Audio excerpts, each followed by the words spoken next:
Lichens are flat eruptions that spread, and there are three main causes: Lichen Simplex, Lichen Sclerosus, and Lichen Planus.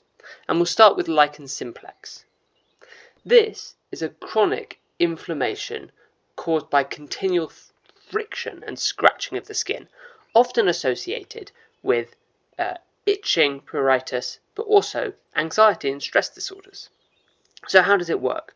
Well, you have your initial friction, and this could be a sting, an abrasion, something like that, and that will cause mast cells to activate and release neuropeptides, so particularly substance P and CGRP.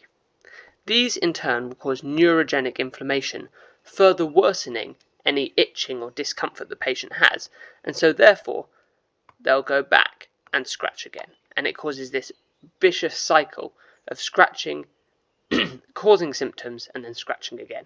And you get excoriations, that is scratch marks, scaling and thickening of the skin, plaques, and lichenification.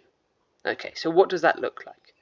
Well, you get these thickened areas of skin with erythema and occasionally with pigmentation as well. And you manage it by preventing the friction.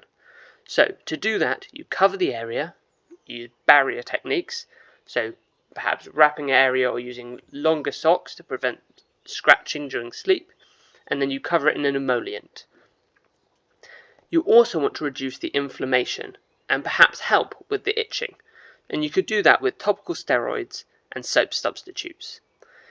It's worth noting as well, because there's not a predominant histamine cause of the itching in this patient group, antihistamines don't completely remove the itching and so aren't an effective treatment on their own. The second cause is lichen sclerosus, and this is autoimmune mediated. You get Th1 cells and Th2, and they release interferon gamma and TGF-beta from T helper 1 and interleukin 4 from T helper 2 cells. This results in increased fibroblast activity, and that causes collagen to be deposited beneath the skin. And that's why you get a very characteristic thickened porcelain white skin. And that will look something like this. These areas of thickened white skin. Okay. But because this is autoimmune and you get that chronic inflammation, you have a high level of oxidative stress and persistent inflammation. So there's a significant risk of progression to a well-differentiated squamous cell carcinoma. And this is particularly present when this is affecting the genital regions. So how do we manage this? Well, again, you want to reduce friction, itching, so you're going to give emollients, and reduce inflammation, so you can give topical steroids. But in these patients, it's also worth noting that there is that risk of cancer, malignant transformation, so you might want to consider dermatology referral if these are stubborn or have changed or are changing. And the last one is Lichen Planus. This is another autoimmune inflammatory disorder.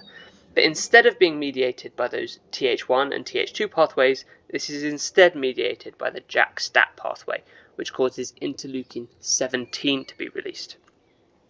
This is also associated with defective T regulator cells, so they can't then dampen down that inflammation, and you get chronic local inflammation that causes a very characteristic Wickham striae. That is a purple raised flat lesion with white lines running across it, as you can see here. And this is an example of oral Wickham striae. So this is a table that shows all of the key symptoms, managements and risks associated with all of these conditions that you might see in your exams or out on the ward.